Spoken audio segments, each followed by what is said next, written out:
Good evening बच्चों, क्या हाल चाल? बढ़िया। चलो जी सर, आज हम क्या डिस्कस करने वाले हैं बच्चा लोग। डीटी का जो पेपर होता है, डायरेक्ट टैक्स प्लस जीएसटी का जो पेपर होता है, सबसे टिपिकल पेपर होता है ग्रुप 1 का। अब इस पेपर की ये खासियत है कि साहब इसका कोर्स इतना अथाह है, इतना बड़ा है, जिसकी कोई हद नहीं है। अब साहब आप कितना भी पढ़ लो, एक दो क्वेश्चंस तो ऐसे आएंगे ही आएंगे जो आपको शायद टिपिकल लगे, ठीक है। अब उसके बाद भी और टिपिकल कहाँ हो जाता है, जब हम पेपर करते हैं और जितना आता है हमें वो भी हम पूरा नहीं कर पाते। तो ऐसा क्या करें ताकि कम से कम उतना पेपर तो हम आराम से कर पाए जितना हमें आता है, ठीक है। तो एक थोड़ी सी स्ट्रेटेजी बता रहा हूं कि जब हम पेपर करेंगे डीटी का और आईडीटी का, टैक्स का जब भी हम पेपर करेंगे तो उस वक्त हमें किस तरीके से पेपर को सॉल्व करना है। गॉट इट बच्चा?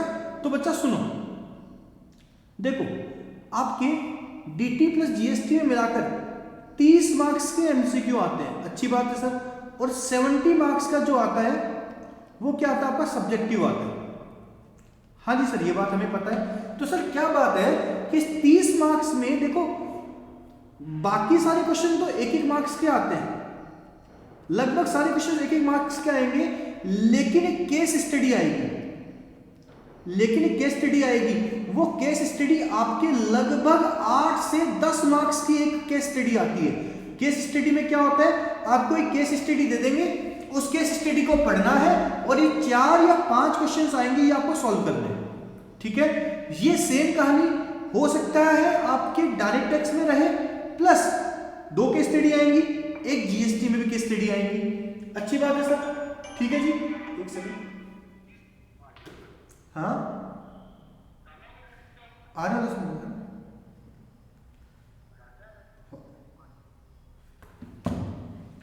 अब साहब ये केस स्टडी 10 मार्क्स की आ गई, अच्छी बात है। सेम 70 मार्क्स में भी एक दिक्कत होती है। दिक्कत क्या होती है, इसमें एक क्वेश्चन जो क्वेश्चन नंबर 1 होता है, चाहे वो डीटी में हो चाहे किसके अंदर, जीएसटी के अंदर, वो क्या होता है,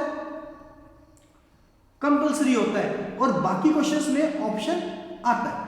तो हम कुछ बातें गांठ बांध लेंगे। एक्चुअल में हमारी थ्योरी क्या होती है कि अगर हम पहले एमसीक्यू स्टार्ट करते हैं तो हम क्या करते हैं सर, एमसीक्यू सारे खत्म करते हैं, फिर सब्जेक्टिव में चलते हैं। किसी डॉक्टर ने बोला है क्या ऐसा? किसी डॉक्टर ने नहीं बोला कि सारे एमसीक्यू एक साथ करो। सीधा सा क्लियर सिद्धांत रखो, क्लियर चीज को, कि जो एक एक मार्क्स वाले एमसीक्यूज आएंगे उनको कर लेंगे। हम केस स्टडी को अभी देखेंगे भी नहीं, होगा क्या, केस स्टडी में 4 या 5 क्वेश्चन आएंगे, उनमें से 3 क्वेश्चन तो हो जाएंगे, लास्ट के 2 होंगे नहीं। अब क्या, जो बच्चा अच्छा होगा ना, होशियार होगा, वो कहेगा इसका आंसर नहीं मिल रहा, फटाफट से वापस ट्राई करेगा, वो लास्ट में भी नहीं मिलेगा, और नहीं मिलने की वजह से आपका बाकी पेपर छूट जाएगा। तो ये चीज क्लियरली ध्यान रखना, हम केस स्टडी कब करेंगे, एकदम लास्ट में करेंगे। एकदम लास्ट मतलब हम इसको पढ़ेंगे भी नहीं, ठीक है जी। सेम हम क्वेश्चन नंबर 1 के साथ करेंगे। इस क्वेश्चन को भी हम कब करेंगे सर, एकदम लास्ट में। एकदम लास्ट मतलब इतना लास्ट कि सब पूरा पेपर हो जाए, अब हमें लगता है कि अब हमारा टाइम बचा है, तो भी क्वेश्चन नंबर 1 को सॉल्व करेंगे। ये बात ध्यान रखना, ठीक है बच्चों। समझ में आई बात? मैंने क्या बोला सर, डीटी का एमसीक्यू या जीएसटी का एमसीक्यू जो केस स्टडी आएगा उसको हम लास्ट में करेंगे। सब्जेक्टिव के अंदर भी जो केस स्टडी आएगा, सॉरी जो कंपल्सरी क्वेश्चन आएगा उसको हम लास्ट में करेंगे, और ऑप्शनल वालों में जो भी मिलेगा वो हम करते जाएंगे। अब दूसरी बात, ये बात क्लियर हो गई सर, डीटी और आईडीटी के अंदर जो हमारा पेपर आता है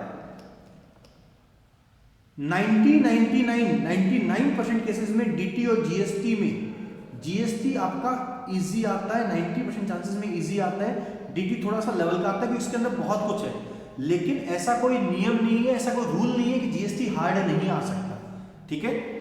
जब ऑब्वियस है कि हम जब स्टार्ट करेंगे तो हमारा मन होगा कि हम डीटी से स्टार्ट करें, हमारा मन होगा हम डीटी से स्टार्ट करें। तो बच्चा लोग एक रेस्ट्रिक्शन लगा लेना, ये कि 1.25 घंटे होने के बाद जितना डीटी होगा वो बहुत है, 1.25 घंटे के बाद डीटी जितना होगा उतना मोर देन सफिशिएंट है, और इसके बाद हम क्या स्टार्ट कर देंगे, जीएसटी। सर क्यों, 1.25 घंटे में हो जाएगा? हाँ सर 1.25 घंटे में हो जाएगा, ये पेपर इतना ही आता है, ठीक है। लेकिन आराम से, ऐसा नहीं है 1.25 घंटे देने हैं। डीटी आप करो, आराम से करो, डीटी आप करो। अगर आपका पेपर पहले पूरा होता है तो ठीक है, नहीं होता है तो फिर इसके बाद हम ब्रेक लगा के जीएसटी स्टार्ट करते हैं। ये बात भी समझ में आई, ठीक है। तो इसके अंदर भी ये ध्यान रखना, डीटी करो, डीटी के अंदर फिर जीएसटी करो, फिर टाइम बचे तो एमसीक्यू या कंपलसरी क्वेश्चन करो।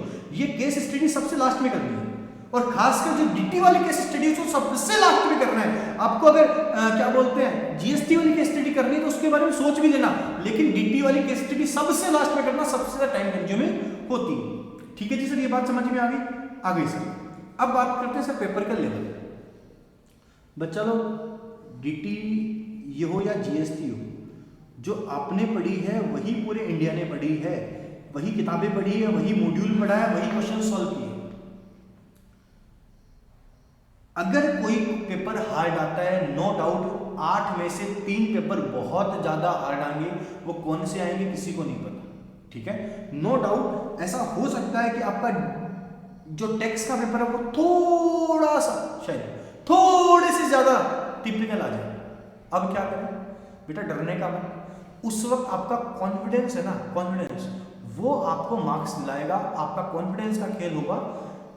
उस वक्त अगर आपने हाथ में डाल दिए, आपने सरेंडर कर दिया तो तकलीफ हो जाएगी, ठीक है। क्या बात, पहली बात, अगर 10 मार्क्स का क्वेश्चन है तो जरूरी नहीं कि 10 में से 10 का सही होगा तो ही पूरे मिलेंगे। आपका आधा सही है 8 मिल जाएंगे, उससे कम सही 6 मिल जाएंगे, उससे कम सही 4 मिल जाएंगे, लेकिन कुछ तो मिलेंगे। ऐसा नहीं यार आता ही नहीं छोड़ ही दो, ऐसा काम नहीं करना है, बिल्कुल भी नहीं करना है, बिल्कुल भी नहीं करना है। जितना है उतना करना है। सर डीटी में हमें मार्क्स मिलते हैं वर्किंग नोट के, वर्किंग नोट लिख के आने हैं, लेकिन वर्किंग नोट लिखने के चक्कर में खुशी रहना सर, ऐसा नहीं पेपर ही छूट जाए। ट्राई करो पर्टिकुलर अमाउंट 1 अमाउंट 2 जो ये ब्रैकेट में हो, ट्राई करो वर्किंग नोट यहीं लिख दो, ट्राई करो वर्किंग नोट यहाँ लिख दो, और फिर भी कुछ वर्किंग नोट बचते हैं तो नीचे लिखो, लेकिन वर्किंग नोट लिख के आने हैं। लेकिन इतनी राव कहानी नहीं लिखनी कि आपका टाइम एकदम खराब हो जाए। चाहे डीटी हो चाहे जीएसटी हो, बेटा वर्किंग नोट लिखोगे तो मार्क्स मिलेंगे, अदरवाइज नहीं मिलेंगे। वर्किंग नोट में क्या लिखना होता है, प्रोविजन आपके लैंग्वेज में लिखना, कोई नहीं पढ़ेगा, लिख के आना है, चाहे ब्रैकेट में लिख दो चाहे कहीं भी लिख दो। बात समझ में आई सर, एकदम समझ में आई सर, ये बात भी क्लियर हो गई, ठीक है जी सर। पेपर जितना आए उतना अच्छा है सर। 100 मार्क्स में से बेटा अगर आपको 60 मार्क्स का पेपर भी पूरा आता है ना तो टेंशन नहीं है, 40 45 50 इजीली आ जाएंगे। ऐसा कोई नहीं है कि हमको 100 का पेपर ही आना चाहिए, और मेरी गारंटी है अगर आप नियत से करोगे ना आपको 60 से 70 मार्क्स का पेपर तो पक्का आ रहा होगा, चाहे कुछ भी हो जाओ, कितना भी गंदा पेपर आ जाए, ठीक है ना। तो एकदम मेंटली प्रिपेयर होकर करना, एकदम फ्रेश होकर करना। डीटी में बहुत अच्छे मार्क्स आएंगे, तो डीटी के अंदर या जीएसटी के अंदर पेपर को समझना जरूरी है। पेपर में कुछ क्वेश्चंस हो सकते हैं बहुत लेवल के हो, लेकिन बाकी क्वेश्चन 60 से 70 मार्क्स का पेपर ऐसा पक्का मिलता है जो हमें आता है, तो हमें इसी पर ध्यान रखना है और इजीली हम पास भी हो जाएंगे। और थोड़ी सी मेहनत करोगे तो पक्का हम 80+ इसके अंदर स्कोर कर लेंगे, कोई दिक्कत नहीं है। बस टाइम मैटर करता है, आपको टाइम मैनेजमेंट जरूरी है। टाइम मैनेजमेंट के लिए मैंने क्या बताया सर, केस स्टडी हम लास्ट में करेंगे, क्वेश्चन हम लास्ट में करेंगे, ठीक है। चलो bye bye, best of luck.